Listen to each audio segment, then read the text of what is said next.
As humans, we like to look at the negatives more than the positives. When a football player makes a mistake in a match, or when the FIA lets lap cars through, or when you fail your math exam because you're just simply stupid, or even when your wife leaves you. Okay, maybe that one's a little too far, but it's easy to look at all these negatives and blow them out of proportion. And we, as a community, do the same with Valorant. We look at all the maps, the agents, the updates, and take the one broken agent, or the one glitch in a map, or the one missing feature in a game, and make it seem like Riot isn't trying. Now, this video might seem as the biggest glaze on Riot ever, and you're right. But in all seriousness, I want us to get a different picture on Riot Games as a community, and from that, make our own educated opinions. Valorant is currently either a glass half full or a glass half empty. But anyways, why should you trust Riot Games?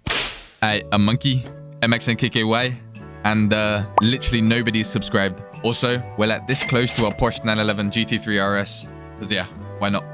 Riot has skin in the game. It's been nearly 6 months since Riot laid off 11% of its workforce. Riot at the time stated that these layoffs are a strive for a more sustainable version of Riot Games. Now, it is obviously too early to judge whether these changes were good or bad, but to be focused on the projects that actually matter, like Valorant, League, and whatever that new fighting game's called that's going to be releasing in 2025, can only be good for business and consumers. Valorant in the end remains a business endeavor. I can promise you that Riot will not kill off a game for the sake of money, because players are what keeps games alive.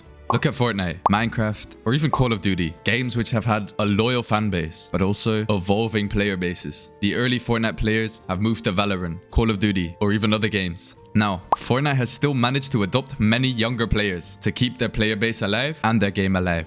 In the end, all good games stand out. They are the best games on the market. We play football because we enjoy playing and watching it. And that's the same for video games. A game is supposed to be fun. And from a business standpoint, if Riot doesn't make Valorant fun, not only will it lose its players, but also its business. Riot has to keep developing, making balance changes to agents and their abilities, or even maps, even if this means making mistakes. Window. Jumping out. I hate these fucking devs. Don't tell them I said this, because I'm actually close with some of them, but like I hate these guys, bro. Where do they find these devs, bro? They just change shit for no reason. As much as we can say, if Riot was genuinely good at developing games, they wouldn't make these mistakes in the first place. But things get overlooked, not just at Riot. There have been countless of times where administration at my uni has messed up, or bank transfers take too long to arrive. Mistakes happen everywhere. It's human. But trusting that Riot will improve on these mistakes is something the community can improve on, in my humble opinion.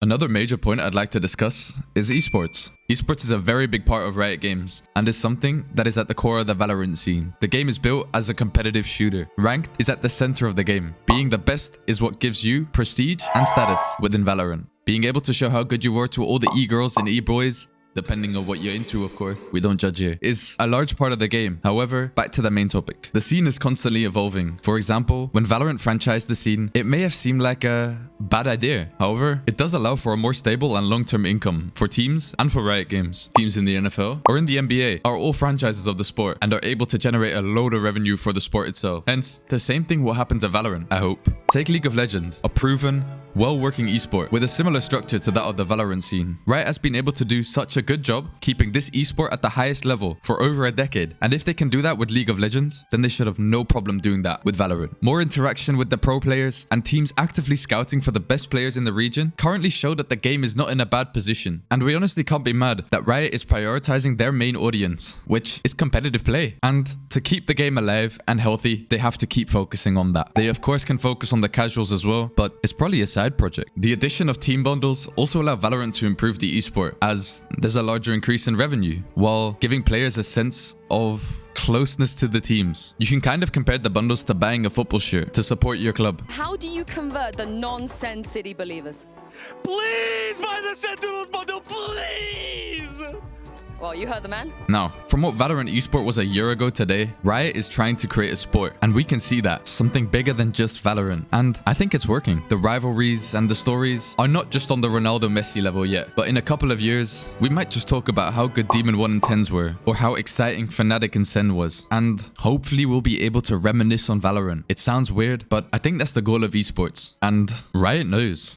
Moving on very swiftly. You get it? Swiftly. Like, swift play. Sorry. Riot Games is very busy. You might be wondering, Monkey, how would you know? I just do. I've had conversations with many Riot employees for a top secret project that I'm working on for this channel and this channel only. But arranging this project has been difficult. Why? Because they are busy. Busy with what? Working on Valorant. Working on esports, on events that market the game, on the replay system the whole community and my grandma have been asking for. Riot Games knows that we want a replay system. They showcased the progress they made, and that is something the community should be thankful for. This update that Riot gave us was arguably something that has been missing, and something that Riot and Valorant should do more often. A weekly or even bi-weekly update from the devs would be amazing to keep players involved in the situations and the progress in the game. Me personally, I'm excited for the replay system. I obviously hope that it's going to be brought in as soon as possible, but I also know that having a replay system is something very intensive and most definitely cost frames on my PC. Knowing that Valorant is optimizing replays and making sure that the product is good before implementing it into the game is something that should be appreciated. But I think the biggest news that Valorant has that gives hope for me and for the future of the game is console. Valorant on console. Why is this good? Simply put, more players equals more money. That's it. And having money as a game developer is only positive. Now don't get me wrong, this might seem greedy and money hungry from Riot, and that's what it looks like, putting one of its best performing games on console with no thought. But just think, the game itself on console is fundamentally different. There's no cross-play, but cross-progression, because playing Valorant on the sticks cannot be replicated the same as it would on mouse and keyboard. If Valorant wanted crossplay, the aim assist Valorant would have to create to match PC players would result in literal aimbot. I'm feeling a bit of what? I'm feeling a bit of aim assist in my bones!